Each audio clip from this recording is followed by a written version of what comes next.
Few cases have attracted as much intrigue as the mysterious disappearance of the 25-year-old estate agent Suzie Lamplugh from Fulham in London in 1986. Decades on, and 2 investigations later, we are still left puzzled as to what actually happened to this young woman. This is a young lady who disappears from a London street in the middle of a sunny July day and is never seen again. There is no trace of her anywhere, and that is quite extraordinary. She wouldn't just have disappeared without telling anyone. The search for Suzy quickly escalated into one of the largest investigations in British criminal history. I have not experienced a similar case to Suzie Lamplugh. The inquiry will stick in the minds of every police officer that was originally involved. She literally disappeared off the face of the earth. It fascinated people in one way, but equally it horrified people. Years later, the theories about what happened to Suzie Lamplugh are rife, making this a crime that shook Britain.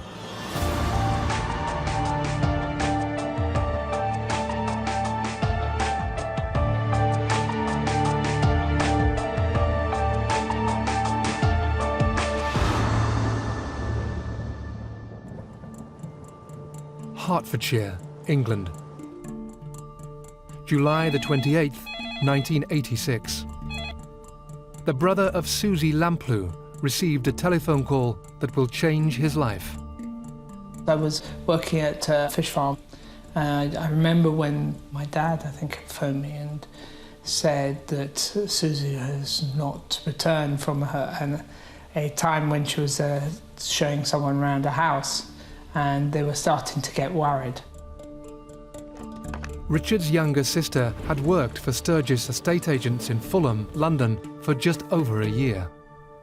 It was just before my mum's birthday, and it was just not a sort of thing that she would have done. It was really worrying. Gradually, information started to feed back to Richard and his family about the circumstances. When colleagues looked into her schedule, they noticed an entry by Suzy to show a client around an empty house at 12:45 p.m. We had a missing estate agent, which wasn't all that suspicious until we found out that where she'd gone to with Mr Kipper within Sturgis estate agent. Nobody really knew who he was. He wasn't a regular customer, and it rang bells that night. There's an oblique reference, I think, to Mr Kipper viewing Cheryl's Road in the diary. None of Suzy's colleagues knew of the name in her diary or had any details for him. Well, we didn't have any clues at all, to be honest. Mr Kipper was somebody nobody'd ever heard of. It was just a name in a diary for an appointment with Suzy. As the afternoon wore on, colleagues grew more concerned for her whereabouts. She never returned to Sturgis estate agent that afternoon, and she never went home to her mother's house that afternoon. Although she did live in a flat of her own, nobody'd seen her since about midday that day. You think, well, she'll probably turn up, and she didn't. You didn't know what happened to her. You thought, well, maybe she's had an accident, maybe she's lost her memory, maybe something's gone. And you do sort of, everything goes through your mind about what happens. As the police learned more about the circumstances surrounding Suzy's disappearance, they drafted in extra officers and began a meticulous search of the local area. That night, we stepped up what would have been a normal missing person to a very high-risk missing person inquiry. We went to Suzy's flat in Putney. I went to the front door. We didn't have a key, unfortunately, so I had to force the door open with my shoulders. There was nothing in the flat that made me suspicious that anything untoward or suspicious had happened in the flat. No sign of any struggle or blood or anything untoward. Although the flat didn't shed any light on her whereabouts, the team did receive some disturbing news. On our way back to Fulham Police Station, we heard that they'd found Susie's car down in Stevenage Road, which was about a mile and a half away from Charles Road. On further inspection, Susie's car appeared to have been abandoned. The company car she used to ferry clients to view various properties in her role as an estate agent was found unlocked close to Bishop's Park and Fulham Football Ground. The car wasn't parked properly. The car was parked overlapping somebody's garage. Doors were still unlocked. There were certain things about the car which suggested that Susie wasn't driving that car because of the positioning of the seat. The car was just left in a road, unlocked, no keys. You know, you sort of think she's obviously taken her keys out. Why didn't she lock it? And the police were trying to be as supportive as possible. Didn't know what had happened and how to, respond to it, really. The car was a worrying factor, and residents in Fulham were also reporting some other alarming news. Information was coming through that she'd been seen by locals and had some sort of argument with a male outside Charles Road. This raised concerns even further. Police now had a missing young woman, her car abandoned, and reports of a possible altercation with a man. They rushed to try and find any more clues. The people we needed to interview immediately were her closest friends and work colleagues, and what came from that then escalated to where she associated, her friends, where she drank and ate. She was part of a very close-knit group of friends. I think Diana Lamplugh called them the Putney set. We had to interview all those guys. There's this window. If you don't do anything within that window, then it gets harder and harder to do. As more time passed, and with little to go off, the police asked for help. Superintendent Carter went public very quickly on this case, and the help of the media was massive. The public reaction was huge, and that's what you want. You want the public on board. The public can help you greatly, and there was great public reaction to this. Officers leading the hunt have renewed their appeal for witnesses. The police put out appeals for help in finding missing people almost on a daily basis in London. I still get them on my computer at home from the press bureau at the Yard. And they're sold very quickly. It's quite often they're children or sometimes there's someone in distress. But the police normally find them within 24, 48 hours, something like that. This wasn't that sort of case. The police knew by the evening of the first day that she disappeared that there could well be something very seriously wrong. By the beginning of August, the police had had over 700 calls from the public with possible information, and they had 100 calls from people who believed they'd seen Suzie Lamplugh on the day that she disappeared or subsequently.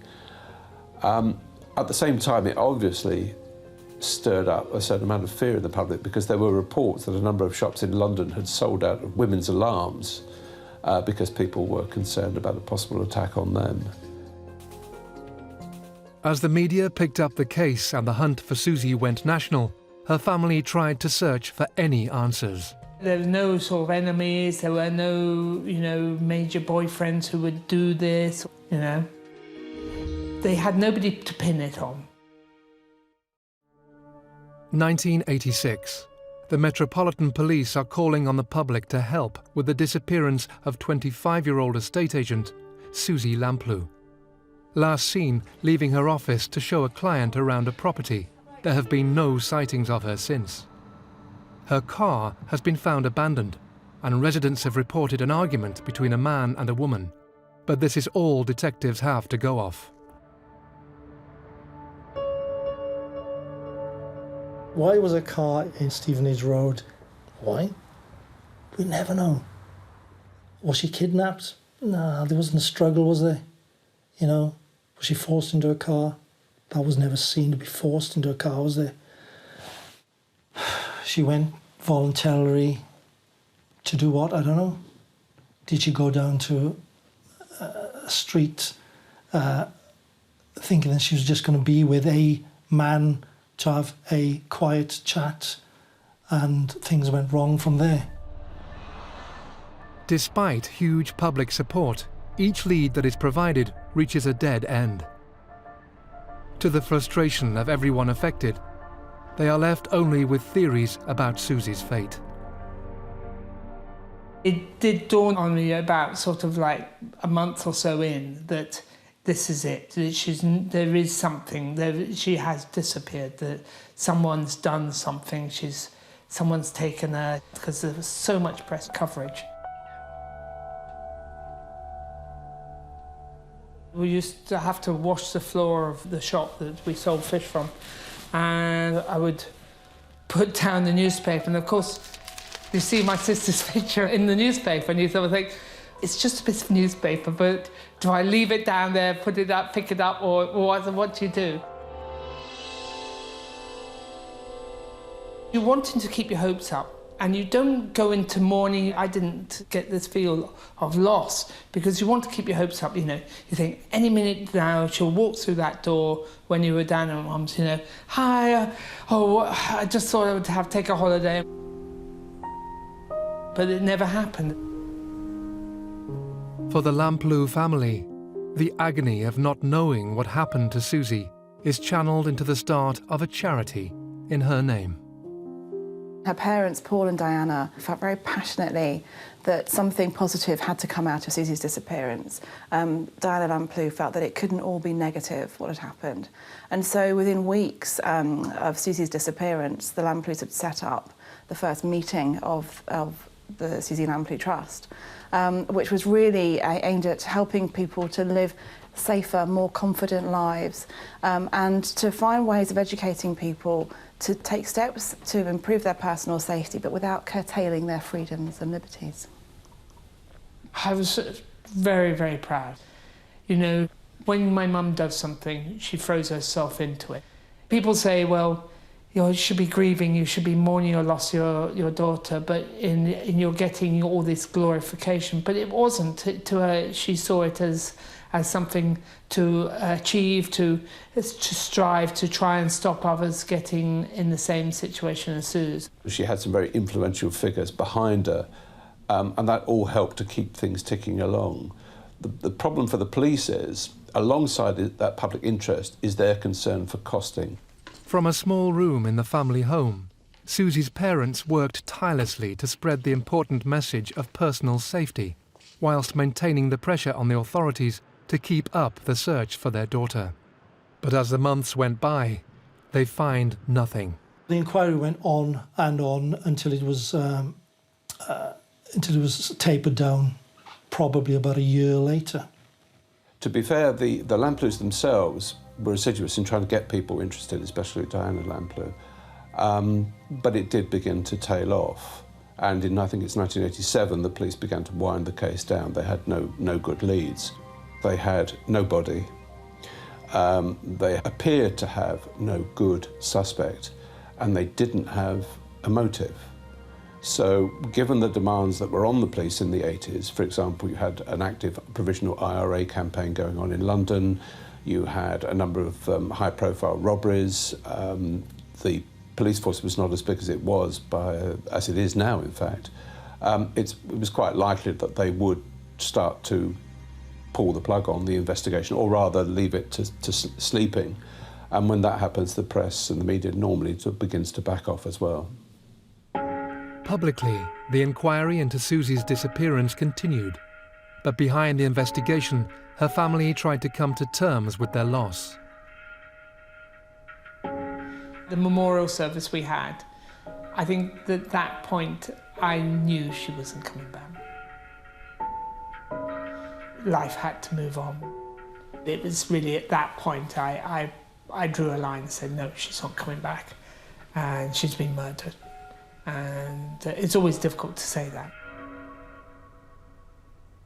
Over the coming years, the public interest in Suzy never waned, and her family campaigned hard to keep the young estate agent in everyone's consciousness. The charity went from strength to strength, but more than a decade after she vanished, and with no sightings of her since, her parents made a decision. The Lamplugh family went to the High Court and got a ruling saying that because there was no trace of Suzy for 12 years, rulings made that they are deceased. This decision to have their daughter officially declared dead coincided with a shock move by the Metropolitan Police. It really morphed into a homicide investigation, I think after that amount of time, with no trace of her financial profile. No one knew where she was. She didn't come to light in any shape or form. And it was then a homicide investigation.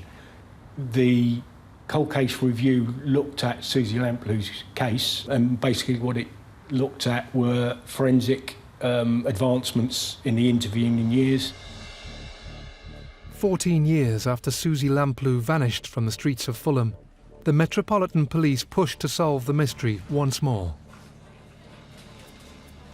And I was given the task at the end of 1999 to read through the files, and I was appointed the senior investigating officer at that time and commenced a brand new reinvestigation in 2000. I do appeal to whoever it is, please to let her go. There was a massive media coverage of the Lamplugh case in '86 and the intervening years, and various theories were put forward. We had the normal, what I call mystics, water dividers, amateur criminologists, and even some criminologists coming up with various theories. But it did lack some hard evidence. Despite this, all the information the police had seemed to point the finger at one man, John Cannan. A name that had caught the attention of officers all those years previously, but now was back in the frame. There was a mass of circumstantial evidence that we uncovered in the reinvestigation that pointed to Cannan. There were a number of other suspects in the case that we eliminated, and we basically exhausted every line of inquiry that we could. For the first time in 14 years, officers had their sights firmly on one person, John David Guise Cannan, now 46 years old and in prison for other offences. He'd been convicted of an abduction and the murder of Shirley Banks in Bristol, and the facts were so similar that it needed to be looked at. 29-year-old Shirley Banks disappeared in October 1987 from a car park in Bristol, following a shopping trip. She was never seen again. Her body was discovered in the Quantock Hills in Somerset the following Easter. John Cannan was arrested shortly afterwards. Coincidentally, he wasn't just arrested for that. He was arrested for a string of other sexual assaults, abductions and rapes, and attempted abductions. He'd committed a whole series of those offences of which he was convicted around the time of Shirley Banks. They made links between him and Shirley Banks because in his flat, in a briefcase, was a tax disc from Shirley Banks' car.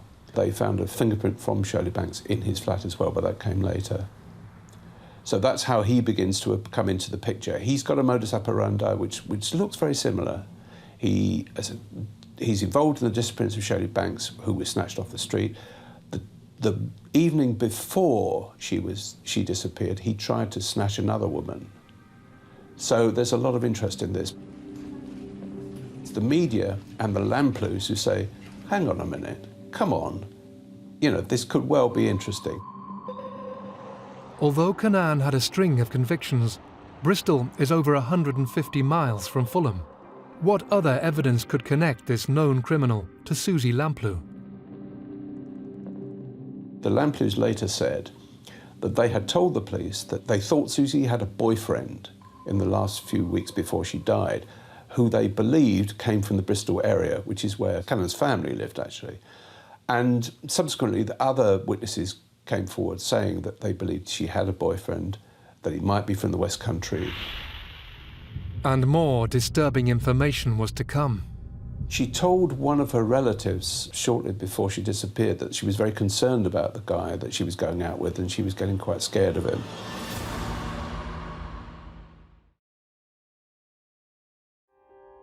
"25-year-old estate agent Suzie Lamplugh has not been seen since leaving her office in 1986 to go and meet a client, Mr Kipper.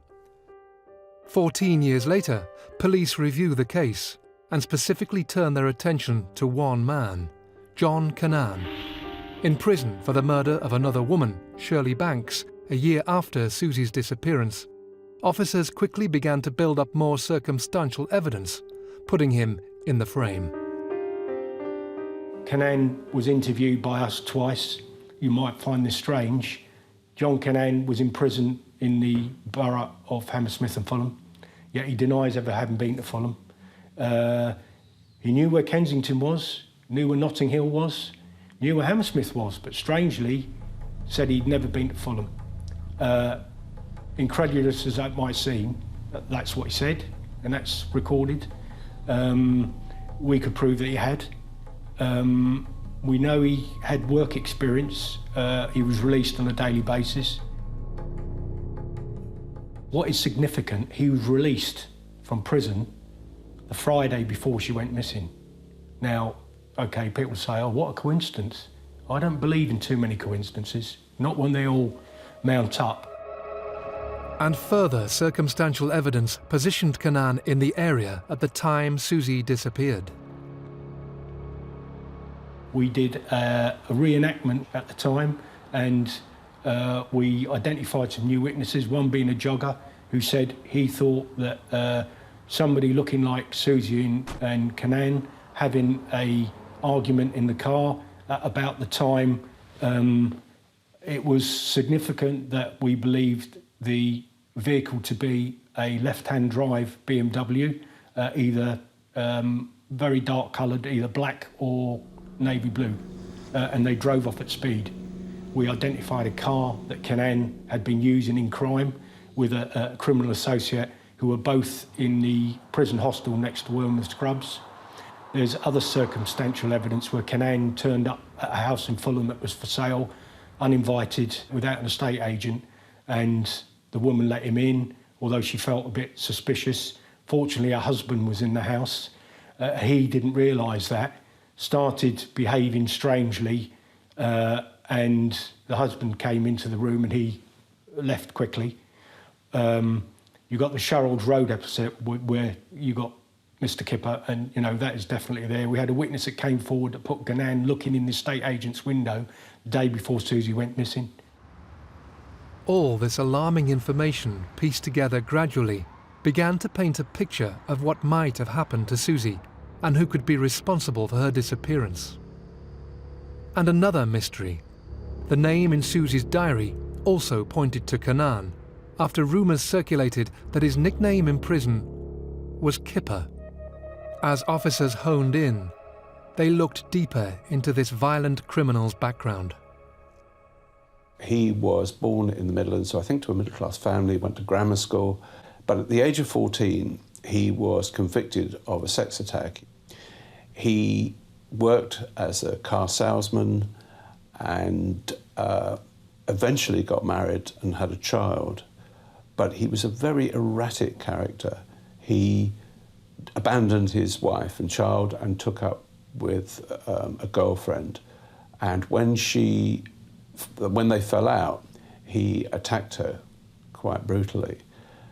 He was eventually jailed for 8 years for a series of sex attacks.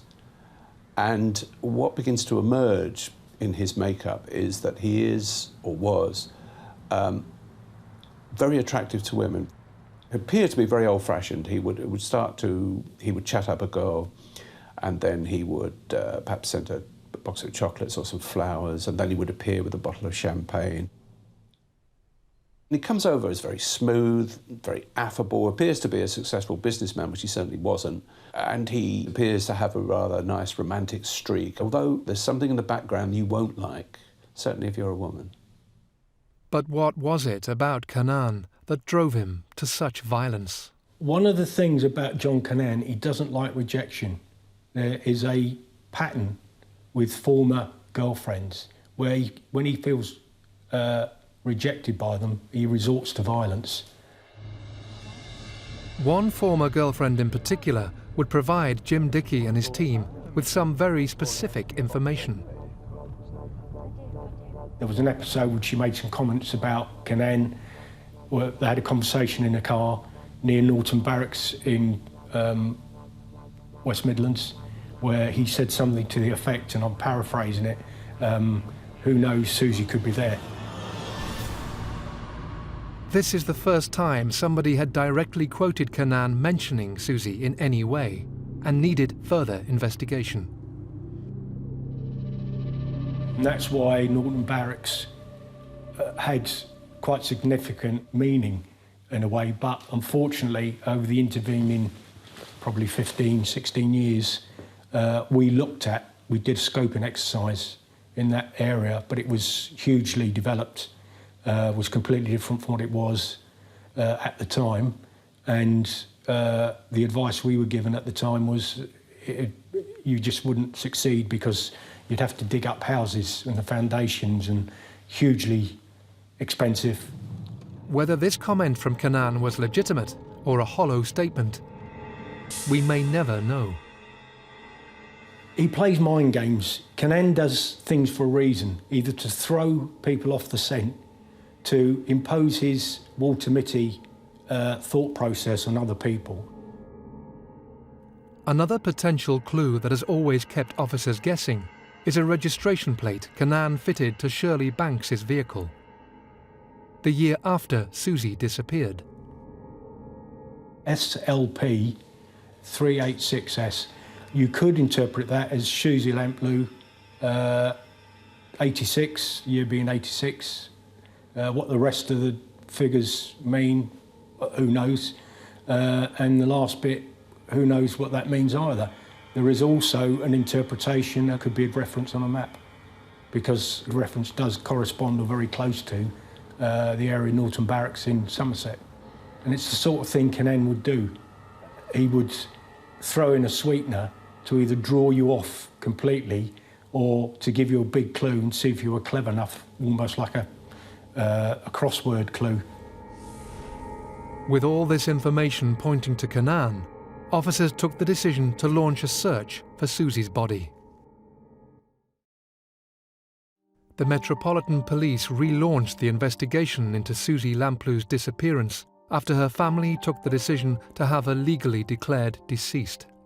And with a fresh look at the case, one man became their prime suspect, John Cannan.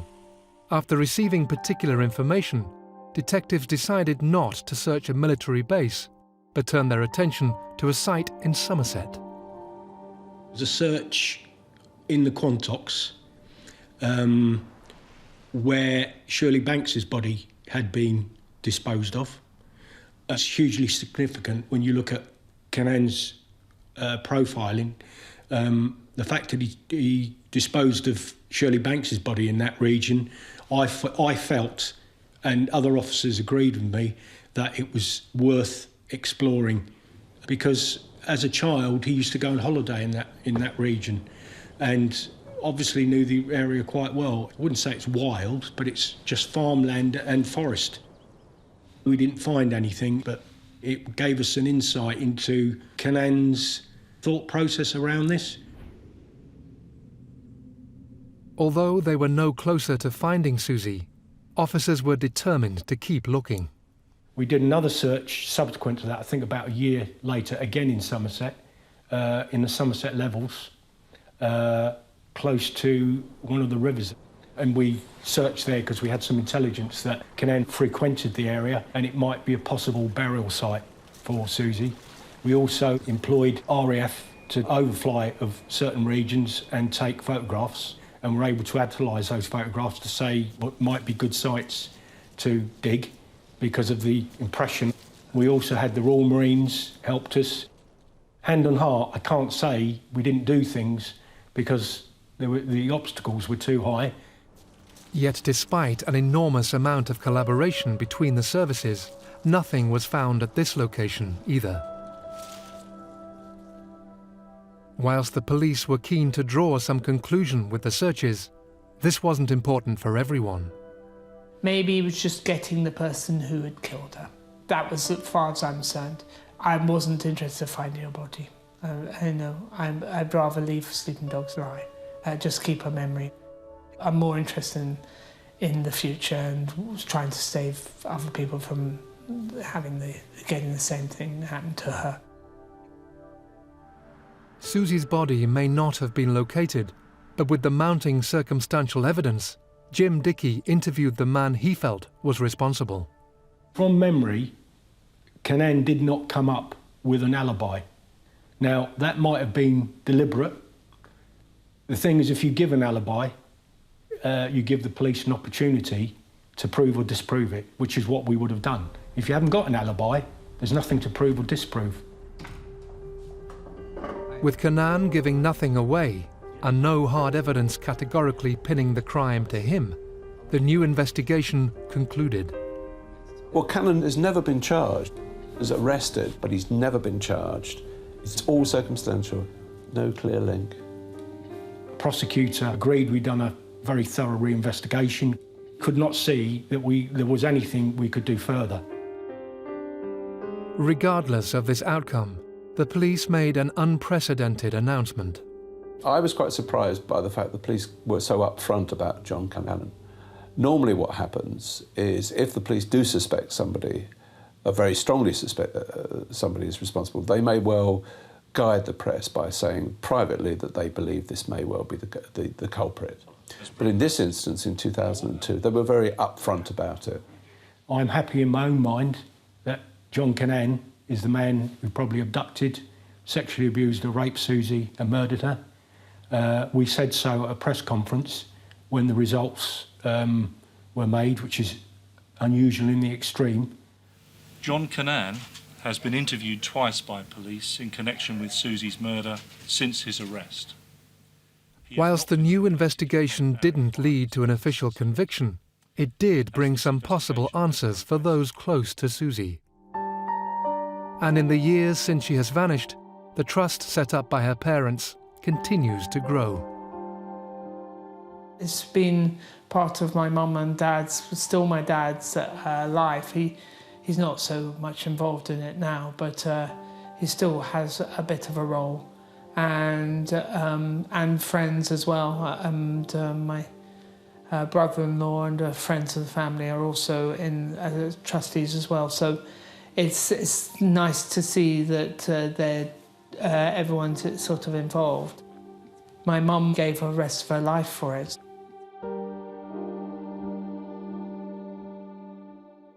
There's been a number of achievements over the years. One of the most significant ones has been to really pioneer personal safety for lone workers. We go into workplaces every day of the week training people on how to take steps to improve their personal safety. And we really focus on people who are working on their own and particularly people who are doing things like house visits. I find it incredibly humbling that the family were able to divert their energies into a cause for good, which to this day still does good work protecting lone people travelling anywhere in the world, really. We also, over the years, have campaigned for a number of improvements to personal safety from more of a sort of policy point of view. So it was the Trust that really spearheaded the campaign to bring in licensing for minicabs, and the Trust really was the driving force behind the 1998 Act to licence private hire vehicles. Since 2010, we've run the National Stalking Helpline, and this year we celebrated having supported 10,000 victims of stalking in the last 4 years. Many theories over Suzy's fate have been explored over the years, one of which, stalking, plays a large part. My informed theory is that Suzy was stalked by John Cannan. He'd probably spoken to her, might even have taken her on a date. Suzy certainly fitted the profile of what John Cannan sought, in as much that she was blonde, attractive, worked as an estate agent, very presentable young lady, came from a good family. Little doubt that Cannan stalked her. Little doubt that Cannan viewed properties with her, that he'd observed her through the window of the estate agents, which probably drew him to go in and seek to view properties. I think that Suzy got into a row with Cannan on the day. He abducted her from the car, or made her get into the vehicle he had at the time. There then ensued probably quite a very heated row, where he basically drove off, abducting her. Where he went from there is a matter of conjecture. She would have probably just thought him as a normal person, buyer, and just went from there. And probably she was a goner when she just entered the house or the car or whatever. I'm so pleased that the Trust is actually doing a lot more with stalking, because it is something that I think that Susie probably was stalked. And whilst the Trust gathers momentum and changes people's lives, the case to find Suzy remains open. The inquiry's still there. It's not been closed, and it never will be closed until probably Suzy's body's found and Cannan's either convicted or he's eliminated. In 2010, officials decided to revisit Norton Barracks after some fresh information, in the hope a conclusion would finally be met. But this search drew a blank. Officials are hopeful that the technology available today could help solve the mystery, many of which were not around in the 1980s.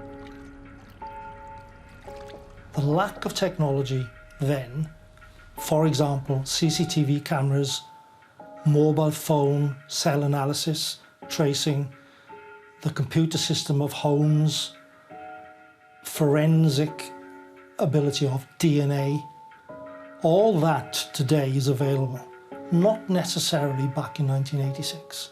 Well, we didn't have cell site analysis and CCTV in them days.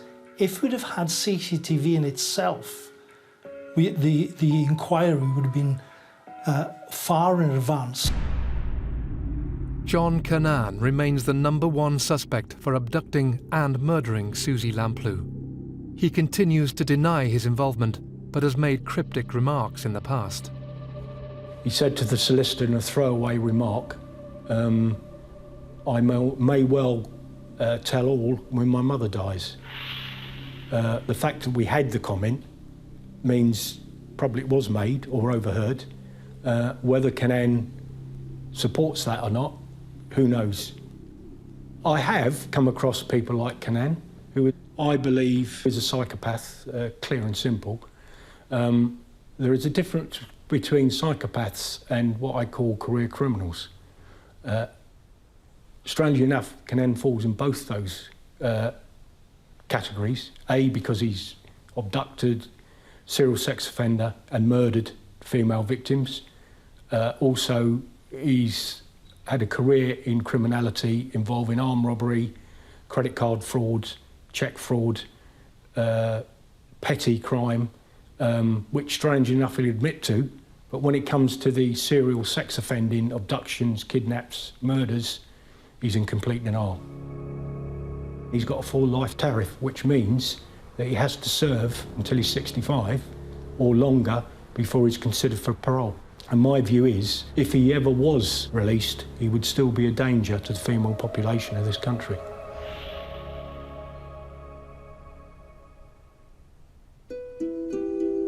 I haven't really grieved Suze in a way. We've had memorials, and I always remember turning around at the memorial service and thinking, oh, Suze might walk down the aisle. And of course she never did. And so grieving is the wrong word. It's mourning her loss, I suppose. It's in terms of she's not there, but we have no body, we have no grave, we have nothing to tangibly fix on. I do think that it's quite possible that at some time in the future that Suzie Lamplug's body will be found. Somebody walking a dog, the dog might find something in undergrowth, which is a body. There are forensic tests which can now be carried out. There are lots of work that can be done on identifying bodies, and it may well be that she does turn up. I think that so many people looked at her and thought, well, that could be me, that could be my daughter. She was just someone who I think was very, very easy for people to relate to. And it was such a shocking thing that happened to her. I also think that Diana Lamplugh was an incredibly powerful voice at the time of Susie's disappearance and indeed afterwards. And I think, you know, it's very much down to Diana's passion and ability to really get her message across, that the Suzie Lamplugh Trust is still around today. I don't know what it is and I can't put my finger on it. There was something about the Suzie Lamplugh inquiry that all of us wanted to get there sooner rather than later. And it's unfortunately, even today, we haven't found her. And I hope to God that one day we do. I don't think of her often as such. Obviously, we have her birthday, and we always we used to do lots of absent friends when we had a get-together. She was a very bubbly and very happy. I am not one for dwelling on her. Nice memories.